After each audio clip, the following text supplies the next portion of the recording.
નમસ્કાર દર્શક મિત્રો, પ્રાદેશિક ન્યૂઝમાં આપની સાથે હું પાર્થ વેલાણી.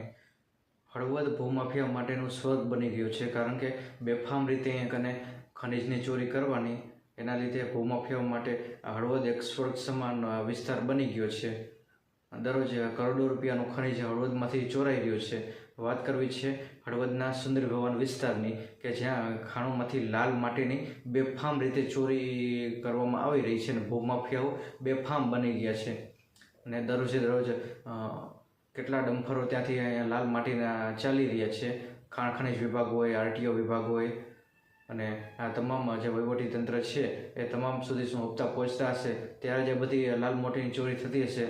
એમને એમ તો કંઈ આ બધા તંત્ર અને લાલ માટીની ચોરી કંઈ કરવા દે એવા છે નહીં. ને આટલી બધી બેફામ રીતે ચોરી કરી રહ્યા છે મિત્રો. એક અને ડ્રાઈવર હોય એની પાસે કંઈ વાહન ચલાવે છે તો એના લાયસન્સ છે ખરા, એની કોઈ તપાસ કરવામાં આવે છે. અને જે ટ્રકો ચાલે છે એના નંબર પ્લેટો બધાની હોય છે ખરી. તો વિષય તો ઘણા બધા છે મિત્રો. જે ફોરેસ્ટ વિભાગ છે, ફોરેસ્ટ વિભાગ આની ઉપર કંઈ કાર્યવાહી કરે છે ખરી. જંગલો કાપી રહ્યા છે, જંગલો કાપીને બેફામ રીતે માટીની ચોરી કરવામાં આવી રહી છે. તો ફોરેસ્ટ વિભાગે શું આની ઉપર કાર્યવાહી કરી?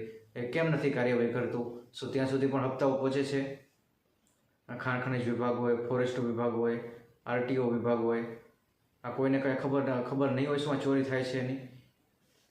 બધાને બધી ખબર જ હોય છે. ઉપરથી બધે અહીંયા હપ્તાઓ પહોંચતા હોય ત્યારે બધી બેફામ રીતે ચોરી હળવદમાં થઈ રહી છે.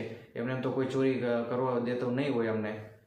તો આ બધી વિષય ઉપર ખાસ જે જવાબદાર જે અધિકારી હોય તો એની ઉપર તપાસ કરવી જોઈએ. ખાસ ગાંધીનગર સ્કોડે પણ આની ઉપર તપાસ કરી અને આ બેફામ રીતે જે ચોરી કરવામાં આવી રહી છે એ બંધ કરાવવી જોઈએ. અને જે રેતી ચોરાવાળા જે ડમ્ફર ચલાવી અને રોડની પથારી ફેરવી નાખે છે, પછી આ વાહન ચાલકો એટલા પરેશાન થઈ ગયા હોય કે એની વાત ના પૂછે. ને રોડ બનાવવામાં સરકારના બધા પૈસા એમાં વયા જતા હોય છે. તો એ વસ્તુ પર ખાસ સરકારે પર નોંધ લેવી જોઈએ અને આ બેફામ રીતે રેત ચોરી કરતા ભૂમાફિયાઓ છે એની ઉપર અંકુશ લાવવો જોઈએ. નમસ્કાર.